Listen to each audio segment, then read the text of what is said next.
노무현 시민센터 론사인 황금줄을 당겨주세요. 하나, 둘, 셋.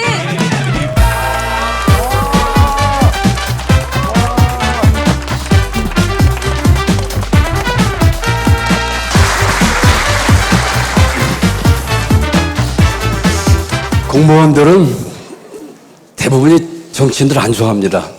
공직 생활을 30년 넘게 하면서 고백하자면 극히 소수의 분들을 빼놓고는 저 역시 정치인들 별로 좋아하지 않았다는 고백을 먼저 드립니다. 노무현 대통령은 좀 특별했습니다. 자세히 그분에 대해서 알기도 전에 좋아했던 첫 번째 이유는 저와 같은 상업고등학교 출신이셨기 때문입니다. 노 대통령님 때도 그랬지만 제가 학교를 다닐 적에는 집안이 어려운 학생들이 상업학교를 진학을 했습니다. 우리 노무현 전 대통령과 조금 다른 점이 있다면 저는 직장을 다니면서 야간대학을 다녔던 차이가 있는 것 같습니다.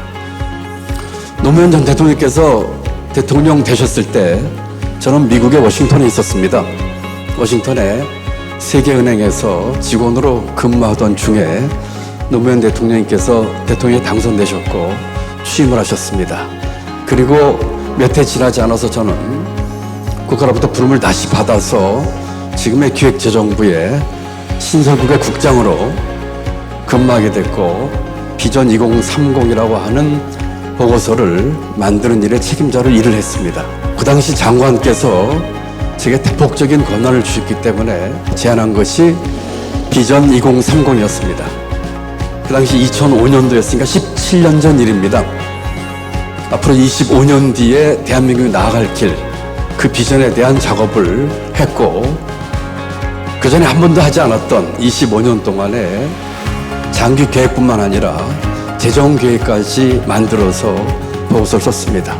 노무현 전 대통령께서 굉장히 좋아하셨습니다. 그 보고서는 25년 뒤에 대한민국 비전을 만들었고 그 비전을 달성하는 두 기둥으로 제도개혁과 선투자를 주장했습니다.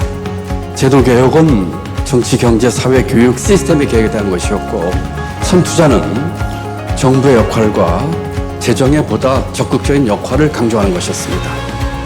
민주당의 강렬 전문에 나와 있는 혁신과 포용을 한꺼번에 담은 보고서였습니다. 그 보고서에서는 정부 보고서 최초로 동반성장이라는 말을 썼고 사회적 자본이라는 말을 썼습니다. 17년 전 양극화와 소득 재분배 불균형에 대한 문제가 또는 저출생에 대한 문제가 심각하지 않을 때 그 문제를 지적했습니다. 지금도 생생히 기억을 하는데 사회적 자본에 대한 얘기를 저희 부처 내 간부들에게 했을 적에 첫 번째 알아듣는 분이 한 분도 안 계셨습니다. 나중에 보고서가 완성된 뒤 대통령께 보고 드리셨을 적에는 굉장히 깊이 이해하시면서 좋아하셨습니다. 노무현 전 대통령께서는 굉장히 많은 고민을 하신 분으로 저는 기억을 합니다. 그 고민이 적나라하게 녹여있는 책이 마지막 유고집인 진보의 미래라는 책입니다. 그 책에서 대통령께서는 수많은 질문을 던지셨습니다. 정부의 역할은 무엇인지, 시장의 역할은 무엇인지, 보수는 무엇인지, 진보는 무엇인지, 그리고 시민의 역할은 무엇인지. 책의 내용에 보면 그와 같은 고민에 부딪혀서 하셨던 답과 미처 찾지 못한 안타까움이 배어져 있습니다. 그 질문은 지금도 유효합니다. 아니 어떠면 더 복잡한 형태로 우리에게 답을 요구하고 있습니다. 정부의 역할은 지난 코로나19를 겪으면서 소위 말하는 보수와 진보에서 많이 수렴이 됐습니다. 이제는 큰 정부, 작은 정부의 소위 말하는 경제에서의 보수와 진보의 접경에서의 그 경계가 허물어질 정도로 수렴이 되는 듯 했는데 다시 신자유주의로 회귀하면서 도대체 시장의 역할과 정부의 역할은 무엇인지 우리에게 다시 질문을 던집니다. 보수와 진보는 무엇일까요? 어설픈 보수는 시장 원리를 강조하면서 시장 만능주의로 갑니다. 어설픈 진보는 시장 만능주의를 깨자고 하면서 시장 원리까지 깨는 우도 가끔 범합니다. 이런 상황에서 보다 업데이트되고 업그레이드된 보수와 진보는 과연 무엇일까요? 이 둘 다 좋은 가치를 우리 대한민국 발전을 위해서 할 수 있는 일은 무엇일까요? 시민의 역할은 무엇일까요? 오늘 노무현 시민센터가 만들어지면서 우리가 큰 화두를 던집니다. 저는 지난 선거에서 아래로부터 이 반란이라는 표현을 썼습니다.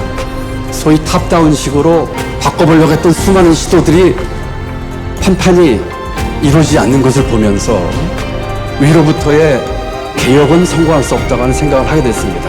그래서 우리 노무현 대통령께서 말씀하신 깨어있는 시민의 힘에 대한 생각을 많이 하게 됐습니다. 외람되지만 경기도에서부터 한번 시작을 해보겠습니다.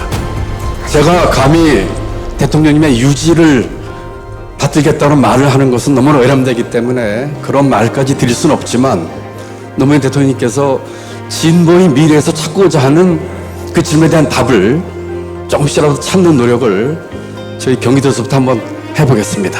그래서 그와 같은 성과 시도를 통해서 저렇게 하면 달라지는 것이구나, 저것이 저런 뜻이었구나 하는 것을 실천과 변화와 개혁을 통해서 한번 보여줄 수 있도록 최대한 노력을 해보겠다는 말씀을 드립니다. 감사합니다.